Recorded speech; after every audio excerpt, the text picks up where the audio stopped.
When you think of beautiful storytelling, what is the first thing that comes to mind? Is it a favorite book, maybe a play, or perhaps a movie? Throughout my life, I have seen plenty of films and shows. A few stand out to me, and of course, I have my personal favorites just like everybody else. One movie I think personally demonstrates timeless storytelling is a movie that came out in 1946 called It's a Wonderful Life. Mary, I know what I'm going to do tomorrow and the next day and next year and a year after that. I'm shaking the dust of this crummy little town off my feet and I'm going to see the world. You see, a Italy, movie such as this Greece, one the has such Parthenon, the memorable Colosseum, scenes, so and much I'm so going in back there fact and that go it to is college to considered see a what they know. timeless And classic. then what is it you want, Mary? What do you want? You want the moon? Just say the word and I'll throw a lasso around it and pull it down. Hey, that's a pretty good idea. I'll give you the moon, Mary. I'll take it. Now, this is just one example. There are plenty of films that are in this criteria, including some of my favorites, like The Godfather,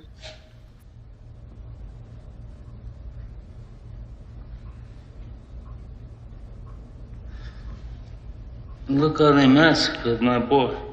Forrest Gump,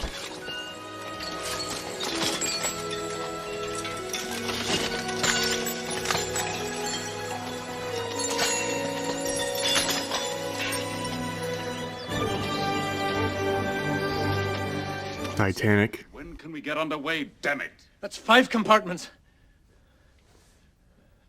She can stay afloat with the first 4 compartments breached, but not 5. Not 5. as well as one of my personal favorite films of all time, Many Braveheart. years from now, would you be willing to trade all the days from this day to that for one chance, just one chance, to come back here and tell our enemies that they may take our lives, but they'll never take our freedom?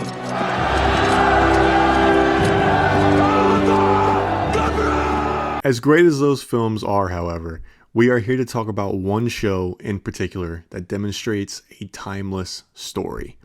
A show that I originally saw on Netflix back in 2021. I flipped it on because not only was I bored, but I also started laughing, saying, there's no way a show like this is one of the most liked on the platform. And I was rightly corrected because after 2 episodes, I changed my view real quick. From the thumbnail though, I know some of you in particular know exactly what show I am talking about. Today, we are talking about none other than Violet Evergarden. If it is your wish, I will travel anywhere to meet you. I am an Auto Memories doll. My name is Violet Evergarden.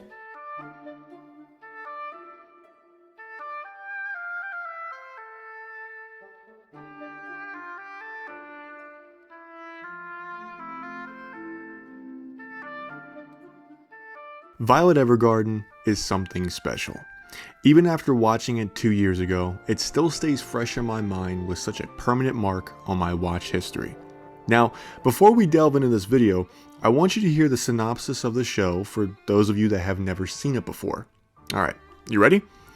In the aftermath of a great war, Violet Evergarden, a young female ex-soldier, gets a job at a writer's agency and goes on assignments to create letters that connect people.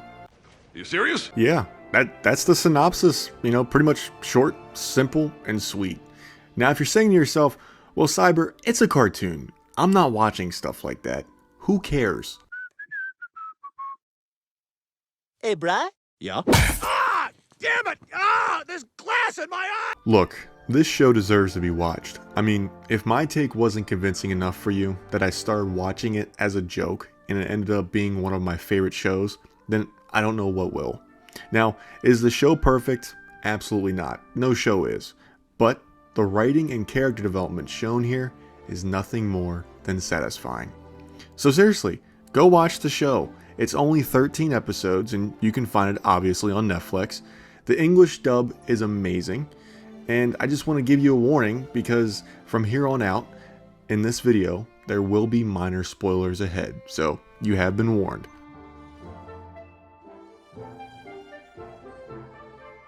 Let me say this. A show that has 13 episodes, all roughly around 20 minutes long, is hard to get a story across. Think about it. Most animated shows nowadays have this limit, or are limited to what the company can show or is allowed to do. Take Cyberpunk Edge Runners, for example. For instance, a show that has only 10 episodes, and yet still crafts a great narrative about the struggles of living in Night City, all while pulling on the heartstrings in the end. My son at Arasaka Tower, top floor. I can just see it. You've got this, D. Smartest person I know.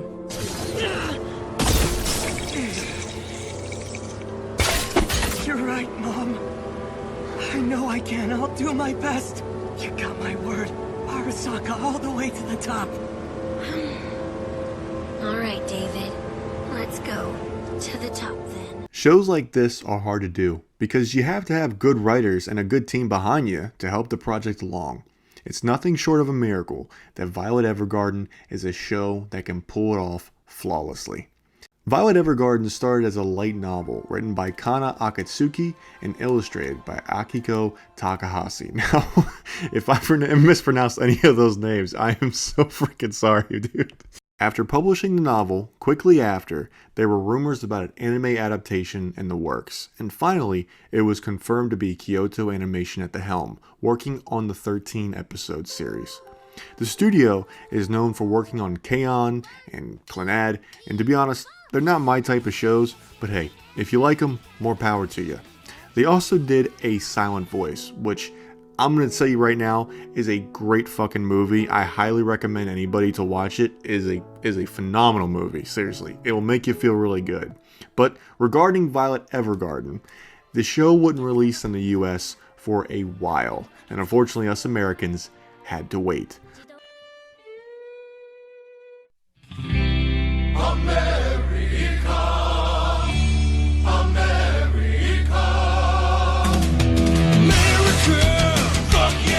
On January 11th, 2018, Violet Evergarden finally made its way to the States on Netflix.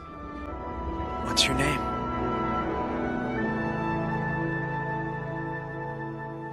I see. Would it be okay if I were to give you a name then? Huh?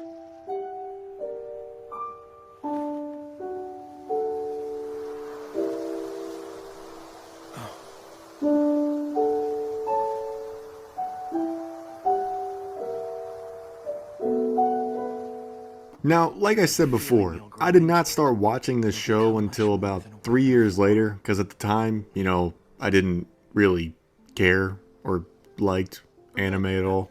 You what? Regardless of that though, the moment I started watching, I knew that I was in for something special. I was immersed in the different storylines the show had as this ex-soldier would constantly try to find her feelings while writing letters for people that couldn't write or type. And yes, this show takes place in the early 1900s, so that's why they are using typewriters and not computers.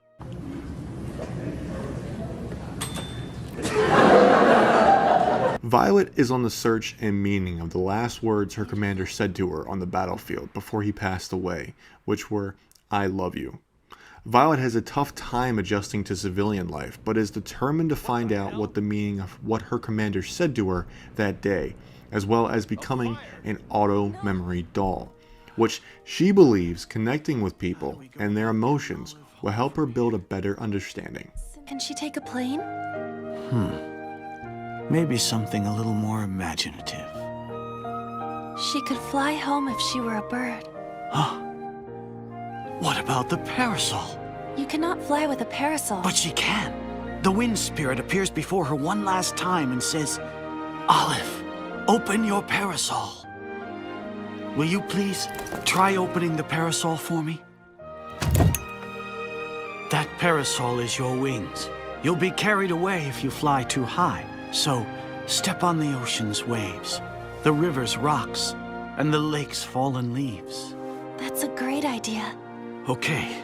After returning home, Olive reunites with her father. And then, the first thing she says when they're reunited after crossing the ocean, what should it be? "I'm home." No. "Father?" Sir, do you have writer's block again? Now, if you're wondering what these so-called auto-memory dolls are, they are essentially the ghostwriters that help people write letters who cannot write them for themselves or who are illiterate. Now, I'm sure you're noticing by now, obviously with all the footage on the screen and everything like that, the animation that this show displays, and my god, is the animation great. So great, in fact, that this show won and was nominated for multiple awards for animation, and won the Best Animated Series of 2018. You know, when I was putting together this script, it was funny because thinking about the points of view the show has, it reminds me a lot of Forrest Gump. You know how Forrest sits on a park bench and tells stories from what he has done to random people? It really does feel similar to that. The film differences being that it feels more of a continuous story rather than an interruption from time to time. Do you want a chocolate? I could eat about 1.5 million of these. The YouTuber Anavangeliist has a great video on which I highly recommend where he breaks down pretty much, you know, how this story is pretty similar to Forrest Gump, which I think is actually pretty funny. It's a very good video. I will link it down below. I highly, highly recommend it. But I could run like the wind blows. From that day on, if I was going somewhere, I was running.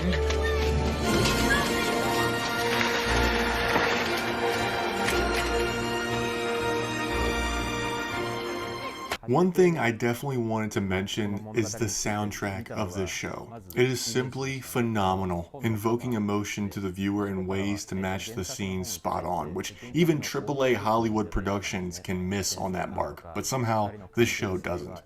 The soundtrack from this show deserves more recognition. The producer, Evan Call, I don't know what this guy was on when he was making the soundtrack, but damn, this man knocked it out of the fucking park. Happy 8th birthday. There might be many sad things happening, and you might be feeling really overwhelmed right now, but don't give up hope. I know you may be sad and feel like crying sometimes, but please don't ever forget, your mother loves you very much, even now. Now look, just to give you some credibility on my part, I have a lot of soundtracks that I love from different films, and some of my favorite soundtracks have come from different movies, like for instance, The Last Samurai, which was composed by Hans Zimmer, one of my all-time favorite soundtracks in a movie. It is phenomenal.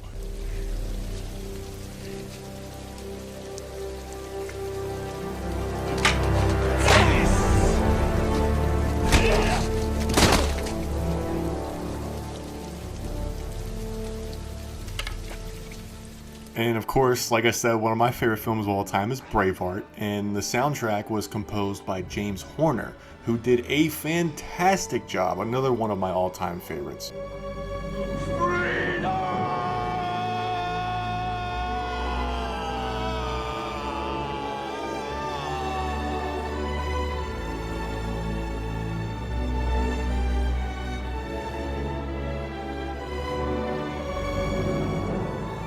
Now, if you really followed some of James Horner's work, which he had a lot of, he also did Titanic, which he did a fantastic part of composing, and he also did Avatar. Yes, that James Cameron movie that came out in 2009. That was the biggest box office hit for like 10 fucking years. What are they?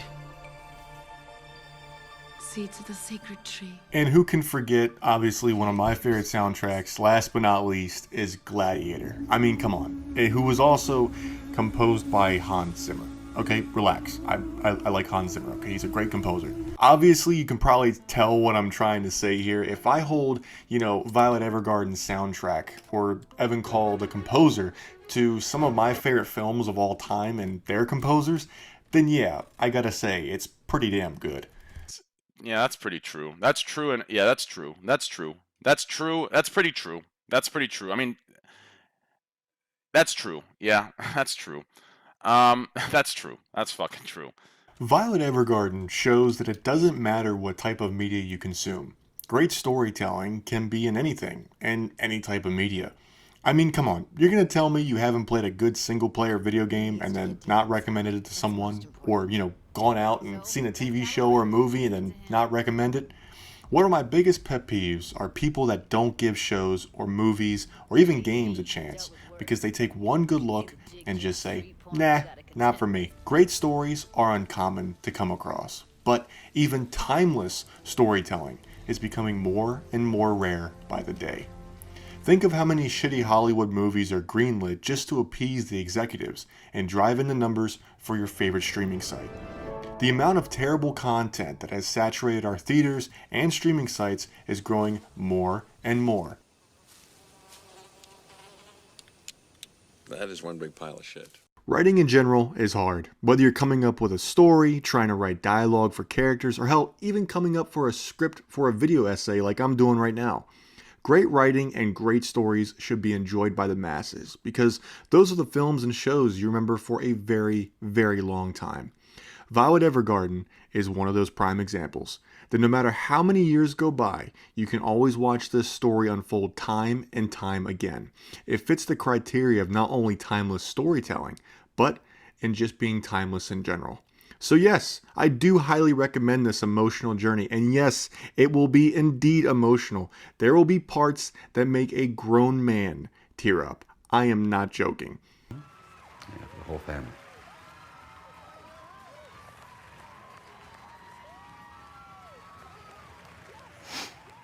Now, there's also parts in the show I did not cover or simply even show footage for because I want you to experience them for yourselves if you haven't watched it, okay?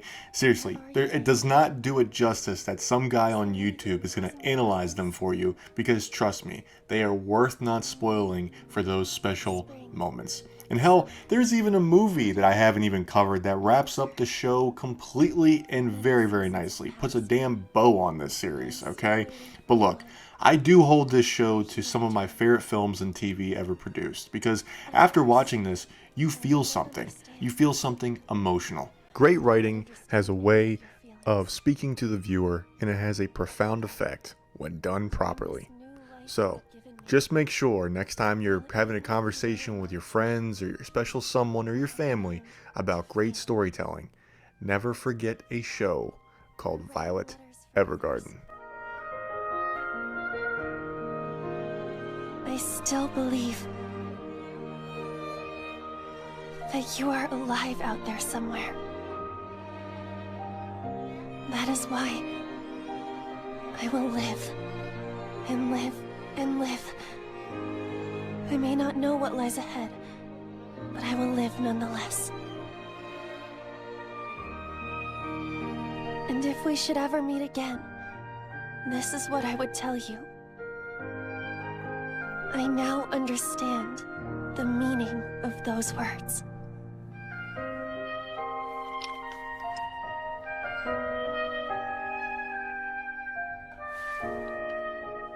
I know what I love you means.